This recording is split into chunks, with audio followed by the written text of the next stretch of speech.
Hello friends, नमस्ते, प्रणाम। मैं शालू मिश्रा अपने चैनल से स्वागत करती हूँ। तो आज मैं आप लोग को सुनाऊंगी ये राम सीता का सोहर गीत है, दर्द भरा। आप लोग सुनिए, अच्छा लगे तो लाइक से सपोर्ट करना और कमेंट में बताना कि कैसा लगा। तो चलिए अपनी गीत को प्रस्तुत करते हैं। अरे अरे लक्ष्मण भैया तो रथवा सजावना, रथवा सजावना, सीता के बना छोड़ी आवहु, बना छोड़ी आवहु। थर थर काँपे लक्ष्मण भैया तो राम से अरज करे, राम से अरज करे हो। भैया कमाने कसुर भाभी कैली त हमसे बतावनु हो। भैया कमाने कसुर भाभी कैली त हमसे बतावनु हो। अरे अरे लक्ष्मण भैया विपतिया के नायक हो। भैया सीता जी के हरि ले गए रावण लंका बीच राखेला हो। भैया सीता जी के हरि ले गए रावण लंका बीच राखेला हो।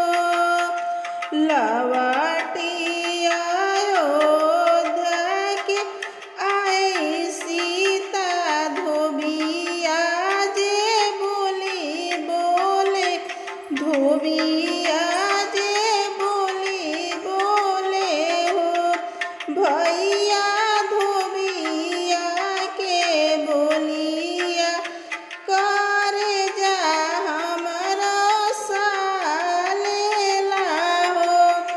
भैया धोबिया के बोलिया करे जा बना मारेला हो। तुही मोरा भैया से भैया, तुही मोरा साहेब हो। भैया अंगवा से बड़ी भाभी पा तारा दूसरे में सुंदर हो। भैया तीसरे में बाड़ी गर्भ से जंगल कैसे छोड़ीनु हो।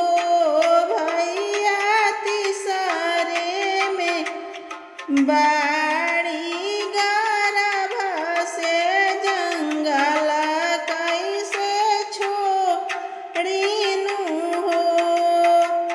एतना बचन सुनी राम तो भाई के समझावल, भैया के समझावल हो।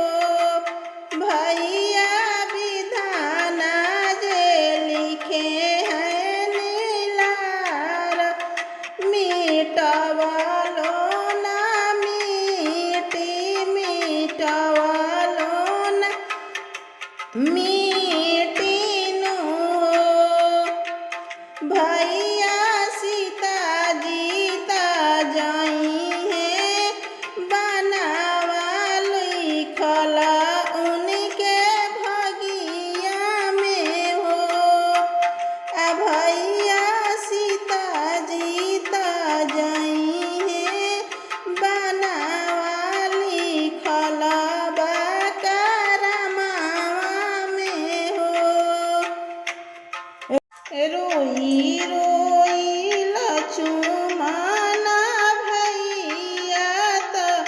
रथवा के साजेनु हो। सखिया सीता जी के रथवाई ठवाले जंगल छोड़ी आवे, जंगल छोड़ी आवे नु हो। नीचा ऊंचा निहारी सीता डगरियो न पावे, डगरियो न पावेली हो। सीता जाई पहुँची वाल्मीकि जी के कुटिया, तो मुनि बाबा पूछे ले हो। सीता जाई पहुँची वाल्मीकि जी के कुटिया, तो मुनि बाबा पूछले हो। के करहबु तू पतोहिया, के करतिरियावानु हो। बेटी कवन संकटवा के मारल तबन बीचे रोवेलु हो। बेटी कवन संकटवा के मारल तबन बीचे रोवेलु हो।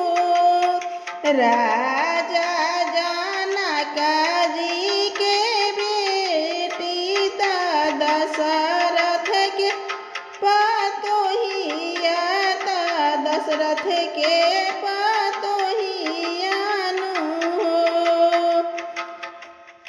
बाबा राम जी के हाई तिरियावा, तो बना बीचे रोइले हो।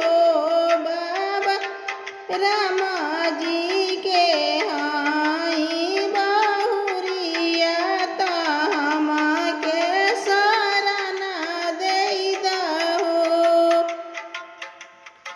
कठिन दुखी काटी जीवन, 8 महीना बीतल, 9वे के लागल हो।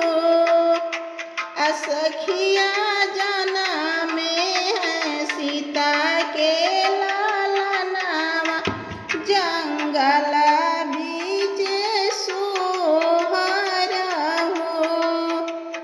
सखिया